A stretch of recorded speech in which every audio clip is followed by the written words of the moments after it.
안녕하십니까. DGB 데이터 시스템 경영기획팀 최희은 매니저라고 합니다. 우선 회사 소개와 NCS 도입 배경을 말씀을 드리고요. 그리고 NCS 활용을 하면서 채용 절차와 그리고 그 효과를 말씀을 드리겠습니다. 우선 저희 DGB 데이터 시스템은 여러분들이 많이 알고 계시는 대구은행 그리고 하이투자증권 등 DGB 금융그룹에 9개 계열사가 있는데요. 그중에서 금융 IT를 전문으로 하고 있는 회사입니다. 특이사항을 보시자면 2019년도 NCS 기업 활용 우수 사례에 고용노동부 장관상을 수상을 하면서 NCS 성과관리 시스템 운영사업자로 19년도, 20년도에 활동을 했고요. 근데 저희가 왜 NCS 도입을 하게 되었는가? 이 부분은 장사의 직종이란 등급별 인력 구성을 좀 보시면 아실 것 같은데요. 현재 147명의 인력 중에 93.2%가 IT 기술 인력입니다. 그중에서 지금 특과 초급 인력들이 67%에 달하고 있는데요. 이 부분은 회사의 허리 부분이라고 생각할 수 있는 고급, 중급 인력이 좀 약하다라는 부분이었었고 2015년부터 꾸준하게 신입 채용이 늘어났던 부분이라서 초급 인력은 많지만 이 초급 인력을 어떻게 양성을 할까라는 부분에 대해서 회사가 좀 고민을 했던 부분이었었고요.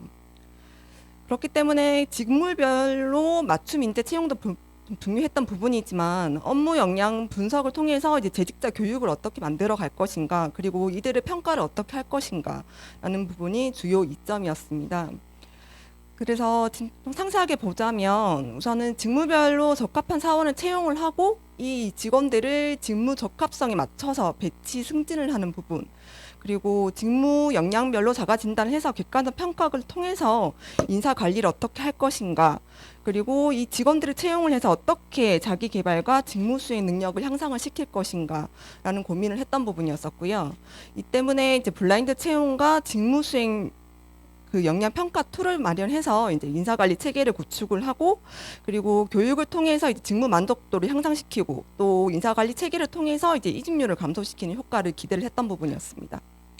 이를 위해서 2019년 4월부터 6개월권 그 저희가 NCS 기업 활용 컨설팅 사업에 참여를 했던 부분이었었고요. 이를 통해서 이제 그 블라인드 채용과 재직자 훈련, 성과 평가분 총 3가지 부분에 대해서 컨설팅을 받았던 부분입니다. 그러면 NCS 활용 채용 절차가 어떻게 되는 것인가? NCS 활용 후에 현재 지금 채용 절차는 총 5개 단계가 나눠져 있습니다. 뭐 채용 공고, 서류 전형 이 5단계는 일반적인 단계라고 볼 수가 있는데요. 가장 크게 달라졌는 단계 절차 부분에서는 지금 실무지 면접 부분입니다. 원래 기존에는 책임자 면접에서 임원 면접으로 갔던 부분이라면 임원 면접이 빠지고 그 실제적으로 각 팀의 실무진들이 직접 면접에 참여해서 업무 능력을 보는 부분이 지금 추가가 되는 부분이고요. 채용 공고 부분을 본다면 기존에 저희가 도입 전에는 일반적인 IT 회사들의 공고가 일반적인 요 형태를 가지고 있는데요. 뭐 개발 부분은 뭐 SI 부문입니다. 그리고 신입 채용에도 불구하고 컴퓨터 정보 계열 전공자를 우대합니다. 이게 다거든요. 이 지금 해당 부분 이 어떤 직무를 필요로 하는지가 명확하게 되어 있지 않다라는 부분이 채용 공고 도입 전의 부분이었었고요.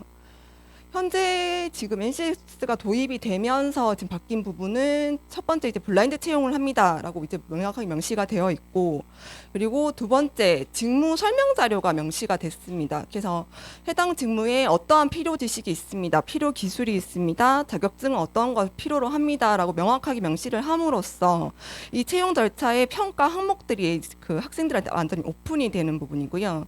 그리고 채용 이후 그 회사에 들어왔을 때 어떤 지식과 기술을 기반으로 회사가 이제 그 친구들을 교육을 시킬 것이고 업무에 어떤 부분이 필요로 합니다라는 것들을 완벽하게 이제 공개를 함으로써 이제 여기에 맞춘 부분이 가능한 직무가 명확하게 이제 오픈이 된다라는 부분인 거고요. 그럼 서류 전형은 결국은 직원 학생들이 지금 제출한 입사 지원서를 기반으로 하도록 되어 있는데 현재 도입 전의 부분에 보시면 그 학력사항이라고 해서 전공 여부를 저희가 그 공고에도 명시를 했던 것처럼 명확하게 확인을 했었던 부분이었었고 그리고 전산직임인데도 불구하고 그냥 단순 프로그램 랭귀지라고 해서 이 프로그램 랭귀지의 어떤 부분을 저희가 필요로 하는 건지를 오픈하지 않았습니다. 그리고 IT 관련 기술을 뭐 DB, WAS 이렇게 기술명만 명시를 했고 이게 상세하게 어떤 그 기술의 어떤 부분을 필요로 하는지도 명확하게 저희가 입사 지원서에 명시가 되지 않아서 오히려 그 면접 부분에서 그걸 너무 디테일하게 물어보는데 시간을 좀 추가를 했던 부분이었었고요. 그리고 자격증. 근데 이 자격증도 저희가 필요한 자격증이 명확함에도 불구하고 그 부분에 대해서 이제 공개가 되어 있지 않던 관계로 이제 학생들한테 너무 많은 직무와 상관없는 자격증을 요구하게 됐던 부분이었었고요. 그래서 지금 NCS를 도입하면서 이력서 주요 내용 크게 세 가지로 나뉩니다. 이제 직업교육 또는 그 고등교육이라고 해서 학생들이 요구사항, 이 관련된 그 교육을 받았습니까? 라고 분명하게 명시가 되어 있고, 해당 교육을 받았다면 어떤 교육의 내용이 있었는지도 아래에 명시를 하도록 되어 있고요. 아까 보셨던 것처럼 기술 부분이 아니라 이제 지식 부분을 언급을 하도록 되어 있습니다. 그래서 직무 능력 부분도 역시 이거는 관련 자격증 부분인데요. 그 IT 직무에서 자격증은 사실 무시할 수가 없는 부분입니다. 이제 정보 처리 기사 같은 경우는 학생들 그리고 그 재직자들의 등급을 매기는 기준으로 그 나눠지거든요. 그래서 정보 처리 기사를 뭐 취득을 해서 뭐 3년의 그 자격이 있으면 중급으로 본다 이런 식으로 구분이 되어 있는 상황이라 해당 자격증이 명확하게 이제 필요로 하는 자격증을 명확하게 채용 공고에 명시함으로써 그 자격증을 가지고 있는지를 좀 따지게 되는 부분인 거고요. 그리고 직무 관련된 기타 활동 이거는 이제 경력사항에서도 역시 IT 전산직의 경력이 필요한 게 아니라 저희가 필요하는 그 직무를 경력이 있는지가 필요한 부분이었었거든요. 그래서 경력사항에서도 역시 직무 관련 경력이 있는지 여부를 좀 명확하게 명시하도록 된 걸로 변경이 됐습니다. 인적성 평가와 기술 평가 부분입니다. 우선은 기술 평가 부분은 사실 저희가 그 실무 쪽에서 문제를 제시를 했을 때 그 기준점이 명확하지 않아서 이제 그 난이도가 들쭉날쭉했던 그 단점이 있었다면 이번에는 그 각 직무별로 평가를 필요로 하는 기술이 명확하게 나눠져 있다 보니까 그 기술을 기반으로 해서 기술 평가로 이루어졌고요. 그리고 기존의 전산직이 그 필기 평가로 이루어졌다면 그 기술에 맞춰서 저희가 이제 코딩 테스트로 진행을 하면서 실제 그 필기 평가 위주의 공부가 아니라 직무에 관련된 정말 기술 평가로 전환이 됐습니다. 뿐만 아니라 인적성 평가도 이제 업무와 상관없이 전부 다 기초 능력 평가로 진행하고 있던 부분을 이제 인성 검사라는 공통 부분을 빼고 직무별로 직무 능력 검사로 나누어서 진행을 하고 있고요. 그리고 좀 전에 말씀드렸던 것처럼 근본 NCS 활용 채용을 진행을 하면서 추가가 된 실무진 면접 부분입니다. 그래서 결국 실무진들이 어느 무엇보다도 직무 관련된 기술이 어떤 것들이 필요한지가 명확하게 그 확인이 가능하기 때문에 실무진 면접이 4단계에 들어오게 됐고요. 다만 저희가 인적성 평가와 기술 평가는 실무진 면접, 책임자 면접에 면접관들한테 공개를 하지 않습니다. 이거는 왜냐하면 면접자들은 각 직무별로 직무 기술서에 명시된 지식, 기술 그리고 능력으로 맞춤 전형으로 진행을 할 것이지 인적성 평가와 기술 평가는 그 면접에 영향을 끼치지 않도록 변경이 되는 부분입니다. 그렇다면 NCS 채용을 통해서 저희가 어떻게 변경이 된, 결과가 어떻게 나왔는가, 장점은 어떤 것이 있는가. 저희가 2019년 11월 달부터 NCS 활용해서 채용을 진행을 했는데요. 보시는 것과 같이 비전공자가 22.6%에 달합니다.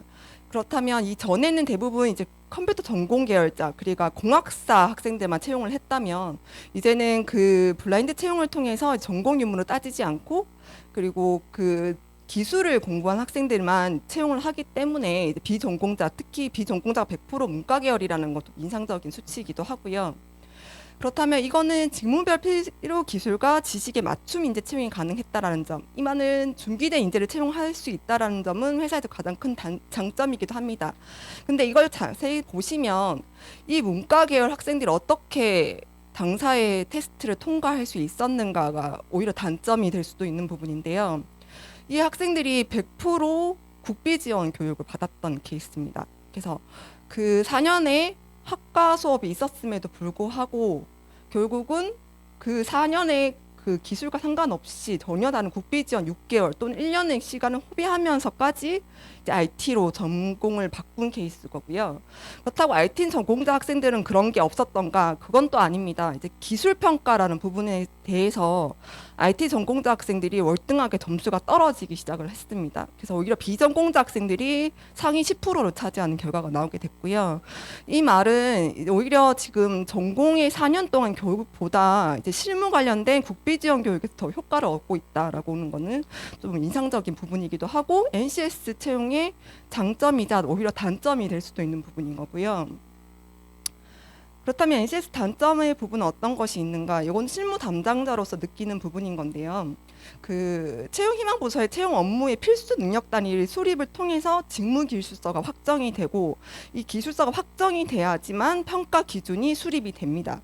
근데 이 세분화된 NCS 직무 단위 자체가 약간 단점이라고 볼 수 있는데 일반적으로 학생들이 생각하는 그 IT 전공자라면 너 어디에 취업을 할 거니? 라고 말했을 때 저 SM 업무를 하고 싶어요. SI 업무를 하고 싶어요. 이렇게 직무가 아니라 직군을 선택을 하게 되거든요. 근데 그 직군이 어떤 직무 단위가 포함이 되어 있는지를 학생들은 몰라요. 그리고 회사에서도 SM 직군과 SI 직군은 나뉘고 있지만 이 SM, SI 직군이 이 NCS 직무 단위로 들어가게 되면 굉장한 방대한 요구 능력 단위가 필요하다라는 부분인데요. 지금 단순한 예로 보자면 그 담당 부서에서는 그냥 개발 경력 2년 이상의 경력직 채용해 주세요 라고 왔을 때 그 부분이 소프트웨어 개발자니까 NCS 부분에 보면 직무 단위가 총 3단위로 나뉘게 됩니다. 근데 이게 직무별로 능력 단위를 보자면 총 23개, 11개, 12개 이것도 추려서 저희가 했던 부분이었었거든요. 근데 이 중에 또 능력 단위 하나를 또 보시면 지식기술과 총 6개, 관련 자격증만 해도 총 3가지가 언급이 되어 있고요. 이거를 다 추려서 그 평가 도구의 우선순위를 정해서 좀 중요도를 따져서 이제 그 직무 기술서를 작성을 해야 되는 부분인데 이 부분 때문에 채용의 신속성이 매우 저하가 되고 있다라는 부분이 볼 수가 있고요. 당사에서 솔직히 이런 문제 때문에 지금 올해 시범적으로 지금 실행을 하고 있는 것이 대구의 4개의 IT 전문 회사를 모아서 그리고 한국 디지털 능률진흥원 DIP와 함께 아예 그러면 저희가 필요한 그 업무 단위를 직접 교육을 시키자라고 해서 6개월 교육 단위로 차라리 들어갔습니다. 차라리 직접 4개 회사들이 면접을 보고 그리고 그 업무 6개월 동안 교육에 직접 4개 회사가 직접 참여를 했고요. 그리고 그 교육을 선정을 해서 그래서 면접에 참여를 하고 그리고 프로젝트 수업에 실제 그 담당 팀장들이 투입이 돼서 그 면접을 프로젝트 교육을 시행을 하고요.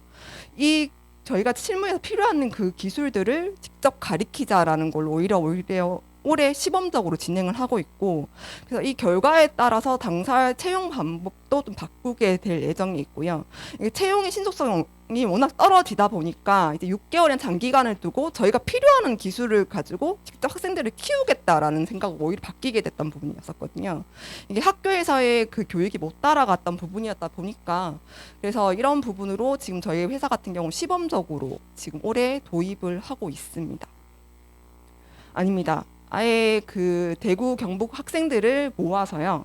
그래서 4개 회사가 직접적으로 가능성이 있는 학생들을 직접 면접을 봐서 교육에 참여를 시키고 그리고 그 교육을 기관에서 교육을 저희가 그 직무 선정을 했던 그 교육을 선정했던 커리큘럼을 가지고 교육을 진행을 해주시고 그리고 그 커리큘럼에 그 실무 관련된 담당자들 4개 회사의 실무 담당자들이 2개월 동안 프로젝트 수업을 진행을 해주시는 부분이고요.